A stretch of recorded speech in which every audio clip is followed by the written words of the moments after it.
Life waste पता है कैसे होती है? जो हमारे पास टाइम है उसको अगर हम ठीक से यूज कर लेते हैं तो लाइफ बन गई, और उसको हम वेस्ट कर देते हैं तो लाइफ वेस्ट हो जाती है। और टाइम है ही कहाँ हमारे पास वेस्ट करने के लिए। 75 साल अगर हम जीते हैं, 8 घंटे हर दिन सोते हैं, तो 25 साल तो सोने में ही जाने वाले हैं। इसके अलावा जब हम पैदा होते हैं उस दिन से लेकर 20-22 साल का होने तक हमें ज्यादा कुछ समझ ही नहीं होती कि हम कुछ करें, और 35 का होने के बाद कुछ नया शुरू नहीं कर पाते हैं। तो टाइम है ही कहाँ हमारे पास वेस्ट करने के लिए, फिर भी हम वेस्ट करते हैं। पूरे दिन फोन में जो देख रहे हैं उसमें ऐसी कितनी वीडियो थी जो आपके काम की थी। जैसे कि आपके फोन के कीपैड के फर्स्ट 5 इमोजी आपके मूड के बारे में बता सकते हैं, वैसे ही आपके पूरे दिन में कौन सी वीडियोस लाइक करे हैं। यूट्यूब की बात करें तो आपकी हिस्ट्री के 10 से 12 वीडियो बता देते हैं कि आप अपने टाइम का यूज कैसे कर रहे हैं, अच्छा या फिर बुरा। पीछे आज तक आपने अपना टाइम जहाँ पर भी दिया है, for example movies, web series देखने में, फंक्शन, पार्टी, शादियाँ अटेंड करने में, इंस्टाग्राम, फेसबुक और ऑनलाइन शॉपिंग में स्क्रॉल करने में, पीछे के इस पूरे टाइम को अगर कोई जादुई तरीके से हमको एग्जैक्ट घंटे गिन करके बता दे तो हमको सदमा लग सकता है, हमारे दिमाग में हार्ट अटैक हो जाएगा, क्योंकि वो घंटों का नंबर बहुत बड़ा होगा। और हमको सबसे पहले ख्याल ये आएगा कि उस टाइम का 20% भी सही से यूज कर लेते तो भी लाइफ में थोड़ा बहुत अच्छा कर रहे होते। पर हम चाहकर भी उस टाइम को वापस नहीं ले सकते हैं, क्योंकि वो बीता हुआ समय है, वो पास्ट बन गया है। लेकिन जो आने वाला कल है उसके हर मिनट को आप कंट्रोल कर सकते हैं, उसको आप अपने हिसाब से यूज कर सकते हैं। आप अपने प्रेजेंट टाइम के हर घंटे को कैसे यूज कर रहे हैं, ये आपकी फ्यूचर लाइफ को शेप दे रहा है, आपकी फ्यूचर लाइफ को बना रहा है। रिजल्ट में 3 तरह की लाइफ सामने आएगी, एक अच्छी लाइफ, एक बोरिंग लाइफ, एक बुरी लाइफ। आपको तीनों में से कौन सी चाहिए है उसके हिसाब से अभी से काम शुरू कर दें। और अगर हम इन सभी बातों को इग्नोर करते हैं, जैसा चल रहा है वैसे चलने देते हैं, कोई बदलाव और सुधार नहीं करते हैं, कोई एक्शन नहीं लेना चाहते हैं, तब भी फ्यूचर तो आ ही जाएगा ना, क्योंकि वक्त किसी के लिए नहीं रुकता। आने वाले टाइम को सही से यूज करने के लिए क्या क्या एक्शन ले सकते हैं उसको जानते हैं, जिसमें पहला है यूज योर नॉलेज। नॉलेज बढ़ाते रहना जरूरी होता है, पर जो आपके पास में ऑलरेडी नॉलेज है उसको यूज करिए। आपके दिमाग में पहले से काफी नॉलेज भरा हुआ है, आप बस उसे यूज नहीं कर पा रहे हैं। फॉर एग्जाम्पल, आपको लाइफ में सक्सेस पानी है। अब आपने ये सुना हुआ है कि बुक्स में सक्सेस का सीक्रेट होता है। आप सक्सेसफुल लोगों के रिकमेंड की गई book think and grow rich खरीद लेते हैं और उसे पढ़ रहे हैं।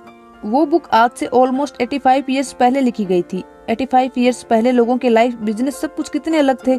उस बुक में उस टाइम के एग्जाम्पल देकर के समझाया गया है, प्रिंसिपल्स बताए गए हैं। उस जमाने के बताए गए ज्ञान को आप 2022 में अपने लाइफ में कैसे अप्लाई करेंगे वो आपको सोचना होगा। इसलिए नॉलेज सबके पास है, उस ज्ञान का जितना अच्छे से यूज जो पर्सन कर पाता है वही आगे जाता है। अभी के टाइम की बात करें तो ट्रेनिंग प्रोग्राम और सेमिनार होते हैं, उसमें भी सिखाई गई चीजों को लोग सेमिनार के खत्म होने के बाद ही भूल जाते हैं।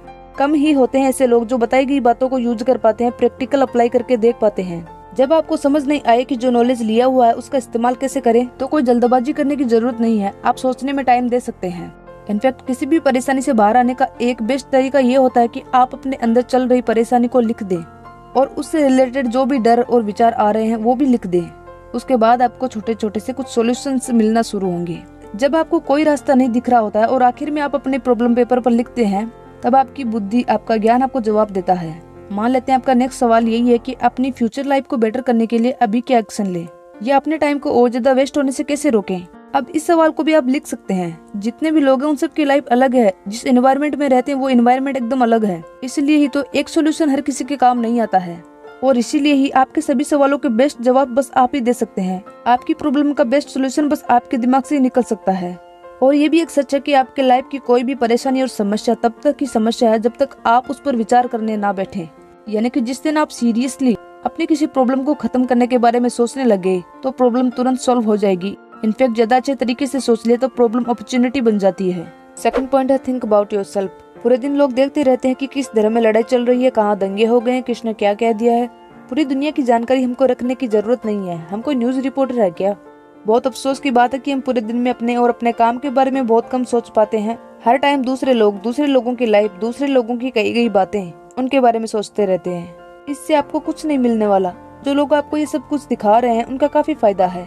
नेगेटिव न्यूज देखने से, सुनने से हम पर बुरा असर होता है। वो लोग कैसे चिल्ला चिल्ला करके बोलते हैं, उनकी न्यूज का म्यूजिक सब हमारे मूड पर सीधा असर डाल देता है।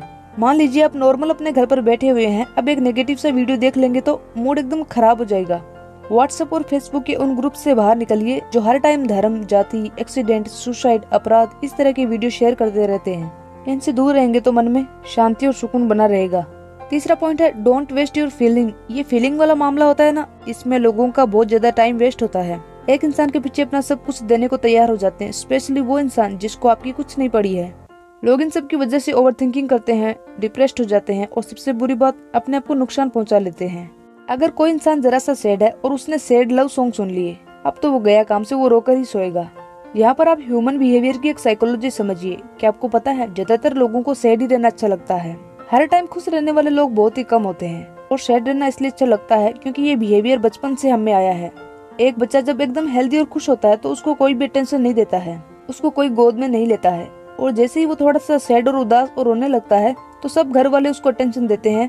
वहाँ से उस बच्चे ने ये सीखा है कि उदास और रोना हमको टेंशन दिलवाता है, सैडनेस हमको पसंद होती है, इसीलिए ही सैड सॉन्ग हिट होते हैं। जब आपका मूड किसी इंसान की वजह से या फिर अपने काम की वजह से सैड है तो आप कॉमेडी वीडियो क्यों नहीं देखते, आप पार्टी वाले सॉन्ग क्यों नहीं सुनते? जहाँ आपकी फीलिंग की कोई वैल्यू नहीं हो रही है उन लोगों से और सैड सॉन्ग से दूरी बना लें, आपका काफी टाइम वेस्ट होने से बच जाएगा। और इससे भी अच्छी बात यह है कि आपका मूड थोड़ा कम खराब होगा। नंबर 4 है मेक योर प्रायोरिटी लिस्ट। आप अपनी प्रायोरिटीज की लिस्ट बना सकते हैं, पर फिलहाल आप सुबह उठते हैं उस टाइम और सोने से जस्ट पहले क्या सोच रहे हैं वो आपकी प्रेजेंट टाइम की प्रायोरिटीज है। फॉर एग्जाम्पल, आप पास्ट के बारे में सोच रहे हैं, अपने फ्यूचर को लेकर प्लानिंग्स कर रहे हैं, किसी पर्सन या किसी काम के बारे में सोच रहे हैं, अपने बिजनेस के बारे में सोच रहे हैं। 1-2 दिन खुद पर नजर रखें और फिर अपनी प्रायोरिटीज लिस्ट को फिल्टर कर सकते हैं। जो आपके काम की चीज नहीं है उसे यूजफुल चीजों से रिप्लेस कर सकते हैं। जो चीज प्रायोरिटी में होगी उसी के हिसाब से तो हम अपना नेक्स्ट डे प्लान करते हैं, उसी के हिसाब से आगे की प्लानिंग होती है। बहुत सारी चीजें प्रायोरिटी में रखी हुई है, इसका मतलब कोई भी प्रायोरिटी नहीं रह जाती है। फिर अगर आपसे कोई पूछे कि आप सुबह उठते सबसे पहले कौन सा काम करना चाहेंगे तो आप क्या जवाब देना चाहेंगे? वही आपकी प्रायोरिटी है। सभी बातों को समराइज करते हैं, आपके पास एक ही लाइफ है, उसमें भी अपनी पसंद की चीजें करने का टाइम और भी कम है। आप थोड़ा सेल्फिश हो जाएंगे तो उसमें कुछ भी गलत नहीं होगा। आप दुनिया को थोड़ा साइड में रख करके अपने लाइफ, अपने मूड, अपनी फीलिंग्स की परवाह कर सकते हैं। सबसे पहले हमने ये जाना था कि आपके पास पहले से नॉलेज है, उसका यूज करना कैसे वो सोचें। उसके बाद हमने जाना कि दुनिया में क्या क्या बुरा चल रहा है, उनको ज्यादा देखने और सुनने से बचे। यहाँ पर आप ये भी कह सकते हैं कि आसपास की न्यूज हम नहीं देखेंगे तो अवेयर कैसे रहेंगे? अवेयर कैसे रहेंगे कि हमारे आसपास में कौन से क्राइम चल रहे हैं? तो न्यूज की रियलिटी तो ये है, हर देश की जनसंख्या कितनी है और उसमें कुछ लोग होते हैं जो अपराध करते हैं, पर उन्हीं अपराध की घटनाओं को बार बार टीवी पर दिखाते हैं। ऐसा नहीं कि अपराध ही होते रहते हैं पूरी दुनिया में, अच्छी चीजें भी होती है, पर उनको वो नहीं दिखाते हैं। और उनकी न्यूज देख देख करके हमको ऐसा लगने लगता है कि पूरी दुनिया ही बेकार है, सब तरफ क्राइम हो रहे हैं। इसलिए नेगेटिव न्यूज और नेगेटिव लोग दोनों से दूर रहें। अपने बारे में, अपने काम के बारे में सोचने में टाइम दोगे तो कुछ बेनिफिट भी होगा। इसके बाद हमने ये जाना था कि अपनी फीलिंग को प्लीज वेस्ट करना बंद करें। किसी के पीछे पीछे आप घूम रहे हैं और उनको कोई लेना देना ही नहीं रखना आपसे, वहाँ पर आप रुक जाएं। आप कब तक किसी को रोक के रख सकते हैं? आज नहीं तो कल जाने वाले तो जाके ही रहेंगे, फिर आपको अफसोस भी होगा कि मैंने यहाँ पे कितने साल वेस्ट कर दिए। अब इस वीडियो में इतना ही। आपको कैसा लगा आप कमेंट में बता सकते हैं। मिलते हैं नेक्स्ट वीडियो में, तब तक के लिए बाय बाय, अपना ख्याल रखें।